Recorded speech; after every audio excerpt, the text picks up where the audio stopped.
आज हम नए तरीके की मिठाई बनाकर तैयार करने वाले हैं जो बहुत टेस्टी लगती है और इसको बनाना बहुत आसान है। घर में पड़े सामान से ही आप इसको बहुत इजी तरीके से बनाकर तैयार कर सकते हैं। तो चलिए देखते हैं कैसे बनाना है। सबसे पहले एक कढ़ाई लेंगे जिसमें डालेंगे हम पानी। तो मैंने यहाँ पर 2 कटोरी पानी का यूज किया है और कोई भी कप या कटोरी सेट कर लीजिए, उसी से सारी चीजें ऐड करिएगा। साथ ही में इसमें डालेंगे हम चुटकी भर नमक। ज्यादा नमक नहीं डालना है, थोड़ा सा ही नमक डालेंगे, इससे टेस्ट जो है बैलेंस रहता है। अब इसमें ऐड करेंगे 1 कटोरी मैदा और आधी कटोरी मिल्क पाउडर। तो सारी चीजों को मेजरमेंट के अकॉर्डिंग ही डालिएगा। तो कोई भी कप या कटोरी जरूर से सेट करिएगा, तभी जाके आपकी जो मिठाई है परफेक्ट बनकर तैयार होगी। तो देखिए मैंने यहाँ पर 1 कटोरी मैदा और आधी कटोरी मिल्क पाउडर डालकर अच्छे से मिक्स कर लिया है। इस तरह से हम गैस का फ्लेम लो रखेंगे और अच्छे से मिक्स करते रहेंगे। अगर आप हाई रखते हैं तो ये नीचे से जलना स्टार्ट हो जाएगा, क्योंकि इसमें हमने मैदा डाला है तो वो चिपकेगा जरूर।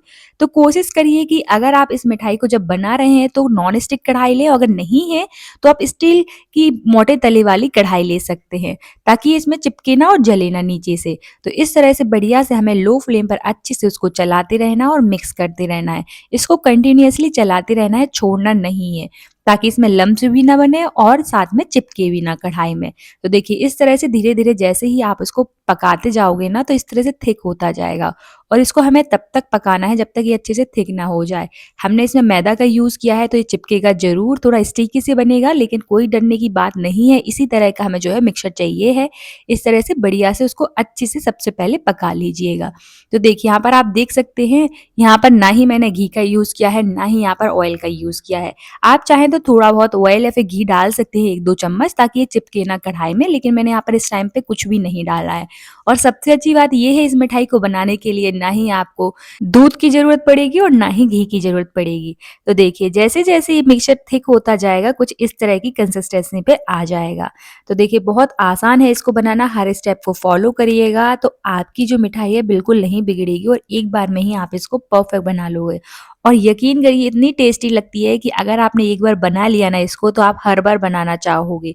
और घर में पड़े सामान से ही आप इसको मिनटों में बनाकर तैयार कर सकते हैं, कभी भी जब भी आपका मीठा खाने का मन करे, या फिर कोई फेस्टिवल है, या फिर कोई मेहमान आ रहे हैं आपके घर में। तो देखिए यहाँ पर इस तरह से बढ़िया से चलाते रहेंगे ना, तो ये नीचे चिपकेगा भी नहीं और जलेगा भी नहीं, और लो फ्लेम पर ही उसको चलाइएगा। तो चलिए इसी तरह की कंसिस्टेंसी चाहिए हमें। अब इसको हम किसी भी बर्तन में ट्रांसफर कर देंगे। तो यहाँ पर मैंने उसको थाली में ट्रांसफर कर दिया है ठंडा होने के लिए। तो अभी इस तरह से स्टिकी सा हो रहा है, लेकिन हम ये जब ठंडा हो जाएगा ना, तो अच्छे से इसको हम डो के फॉर्म में तैयार करेंगे। तो इसको ठंडा होने देते हैं, उसके बाद ही हम इसको आगे अच्छे से हाथों की मदद से मस लेंगे। तो देखिए यहाँ पर ये अच्छे से ठंडा हो गया है। बस कोशिश करिए कि इस टाइम पे आप थोड़ा सा 1 से 2 चम्मच घी या फिर ऑयल ले लें, ताकि हाथों में बिल्कुल ना चिपके। हाथों में चिपकेगा तो मैंने यहाँ पर सिर्फ 1 चम्मच ही घी का यूज किया है। 1 चम्मच ही घी डालेंगे हम इसमें। आप घी की जगह ऑयल का भी यूज कर सकते हैं। और इस तरह से बढ़िया से हमें मिक्स कर लेना है। ये घी और ऑयल डालने से क्या होगा कि आपके हाथों में जो मिक्सचर है वो बिल्कुल नहीं चिपकेगा, नहीं तो ये बहुत चिपकेगा। तो बस ठंडा होने के बाद हमें इसको अच्छे से इस तरह से मसल लेना है, ताकि इसमें कोई भी लम्स ना बने और अच्छे से ये सॉफ्ट डो के फॉर्म में तैयार हो जाए। तो अच्छे से 1 से 2 मिनट के लिए इसको बढ़िया से इस तरह से मसल लीजिए। उससे पहले अगर आप मेरे चैनल पर नए हैं तो चैनल को सब्सक्राइब और वीडियो को लाइक करना ना भूलें और ज़्यादा से ज़्यादा शेयर करें। और मुझे कमेंट सेक्शन में ज़रूर बताएं कि आप ये वीडियो कहाँ से देख रहे हैं, ताकि मैं आपका थैंक्स कर सकूं। यहाँ पर अगर आप सारी चीजें मेजरमेंट के अकॉर्डिंग डाल रहे हैं, तो एक बार में ही आपका जो डो है इस तरह से बिल्कुल परफेक्ट बनकर तैयार हो जाएगा। और अगर आपको लग रहा है कि जो आपका डो है वो थोड़ा सा लूज है, चिपचिपा है, तो इसमें आप थोड़ा सा मैदा यूज कर सकते हैं। बस कोशिश करिए कि आप हर चीज को मेजरमेंट के ही अकॉर्डिंग डालें। अगर आप 1 कटोरी मैदा ले रहे हैं तो 2 कटोरी पानी का यूज करिएगा, और अगर एक आधी कटोरी आप मैदा ले रहे हैं तो 1 कटोरी पानी का यूज करिएगा। तो हमें डबल ही करना है पानी का यूज। बस इस तरह से देखिए बढ़िया से हमें अच्छे से सॉफ्ट डो के फॉर्म में तैयार कर लेना है मिक्सचर को, और इस तरह से छोटे छोटे पेड़े बनाने हैं। तो यहाँ पर आप पेड़ों का साइज अपने अकॉर्डिंग छोटा बड़ा कर सकते हैं, और इसको आप किसी भी शेप में बनाकर तैयार कर सकते हैं। जरूरी नहीं कि जिस तरह से मैंने बनाया उसी तरह से आप बनाएं। जैसे भी आपको इसको शेप देना है आप उस हिसाब से दे सकते हैं। मैंने इस तरह से शेप दिया है। सबसे पहले तो छोटा छोटा हम इस तरह से पेड़े बनाएंगे, और इस तरह से अच्छे से मसल को इसको सिलेंडर का शेप देंगे। अब फोक लेंगे, फोक की मदद से हम इस तरह से उसको शेप शेप देंगे। तो आप इस तरह से भी बनाकर तैयार कर सकते हैं। अगर आप और कोई डिज़ाइन देना चाहते हैं तो उस तरह से भी आप इसको बनाकर तैयार कर सकते हैं। तो देखिए मैंने इस तरह से बढ़िया से उसमें डिज़ाइन बना ली है। एक-एक करके इसी तरह से हम बनाकर तैयार कर लेंगे। ये दिखने में बहुत सुंदर लगती हैं।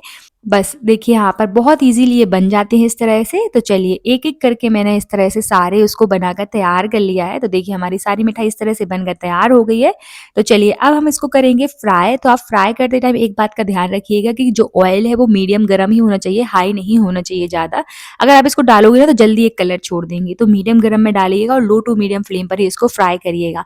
इसको हमें तब तक फ्राई करना है जब तक इनका कलर चेंज ना हो जाए। ये बढ़िया से बाहर से क्रिस्पी हो जाएँगे और अंदर से सॉफ्ट रहते हैं। तो लो टू मीडियम फ्लेम पर ही अच्छे से इसको फ्राई करिएगा ताकि ये अंदर और बाहर दोनों साइड से अच्छे से पक सके। तो बस देखिए यहाँ पर लो टू मीडियम फ्लेम पर ही मैंने इसको फ्राई कर लिया है। बस एक बात का ध्यान रखना है कि इसको हमें हॉट ऑयल में नहीं डालना है। जैसे ही अगर आप हॉट ऑयल में डालते हैं तो इनका कलर जल्दी से चेंज हो जाएगा और ये अंदर से कच्चे रह जाएँगे। इसलिए इसको मीडियम हॉट ऑयल में ही डालिएगा। स्पैचुला की मदद से बीच-बीच में इस तरह से फ्राई करते टाइम उसको चलाते रहिएगा ताकि ये अच्छे से फ्राई हो जाए, इवनली फ्राई हो। तो देखिए यहाँ पर आप देख सकते हैं कि धीरे-धीरे इनका कलर भी चेंज हो गया और कितना बढ़िया कलर आया। इसी तरह से हमें गोल्डन ब्राउन होने तक इसको फ्राई करना है। बहुत क्रिस्पी बनकर तैयार होते हैं। तो देखिए इस तरह से जब कलर हो जाए तो हम इसको निकाल लेंगे। देखने में ये बहुत टेस्टी लग रहे हैं तो खाने में भी बहुत टेस्टी लगते हैं। इस तरह से डिज़ाइन बनाओगे तो आपकी जो मिठाई लुक है जो उसका बहुत सुंदर लगेगा। तो एक बार ज़रूर ट्राई करिएगा। अब इस तरह से हम बनाएँगे चाशनी। तो यहाँ पर मैंने आधी कटोरी चीनी ली है और जितनी चीनी ली उतना ही हम पानी डालेंगे। तो आधी कटोरी हम पानी डाल लेंगे। इलायची को इस तरह से क्रश करके डाल लेंगे। ये बिल्कुल ऑप्शनल है, अगर आपको इलायची का फ्लेवर नहीं पसंद है तो इसको स्किप कर सकते हैं और बढ़िया से इस तरह से चाशनी बनाकर तैयार कर लेंगे। अब यहाँ पर एक बात का ध्यान रखना है कि यहाँ पर हमें एक तार वाली चाशनी बनाकर तैयार नहीं करनी है, हमें चिपचिपी चाशनी बनाकर तैयार करनी है। तो इस तरह से बढ़िया से चाशनी जो है हम चिपचिपी ही बनाकर तैयार करेंगे जैसे हम गुलाब जामुन बनाने के लिए बनाते हैं। तो बस देखिए यहाँ पर इस तरह से आप चेक कर सकते हैं, अगर चिपचिपी चाशनी बनकर तैयार हो गई है तो समझिए हमारी परफेक्ट चाशनी है। चीनी घुल जाएगी ना तो उसको 1 मिनट के लिए ही पकाएंगे, उसके बाद जो है हम गैस बंद कर देंगे। यहाँ पर अगर आपने ज़्यादा क्वांटिटी में बनाई है मिठाई तो चाशनी की क्वांटिटी भी बढ़ा दीजिएगा। बस इस तरह से हमें गरम चाशनी में ही जो हमने फ्राई करके रखा है उसको डाल देना है और अच्छे से इस तरह से मिक्स कर लेना है ताकि चाशनी अंदर तक अच्छे से भर जाए, एब्जॉर्ब कर लिए। तो इसको हमें 5 से 10 मिनट के लिए इसी तरह से छोड़ देना है ढककर। सबसे पहले इस तरह से डालकर अच्छे से मिक्स कर लीजिए। इससे क्या होगा, 5 से 10 मिनट के लिए इसको ज़रूर से छोड़िएगा, इससे अच्छे से अंदर तक चाशनी भर जाएगी और बहुत जूसी बनकर तैयार होगी हमारी मिठाई। तो देखिए यहाँ पर मैंने उसको 10 मिनट के लिए छोड़ दिया था, इसने चाशनी भी अच्छे से एब्जॉर्ब कर लिया, अंदर तक भर चुकी है। बस इसको निकाल लेंगे और सर्व कर लेंगे। तो एक बार ज़रूर ट्राई करिएगा, आपको बहुत पसंद आएगी। बहुत टेस्टी लगती है मिठाई, आपको बहुत पसंद आने वाली है और मुझे कमेंट सेक्शन में ज़रूर बताइए कि आपको ये रेसिपी कैसी लगी। मिलते हैं नेक्स्ट वीडियो में।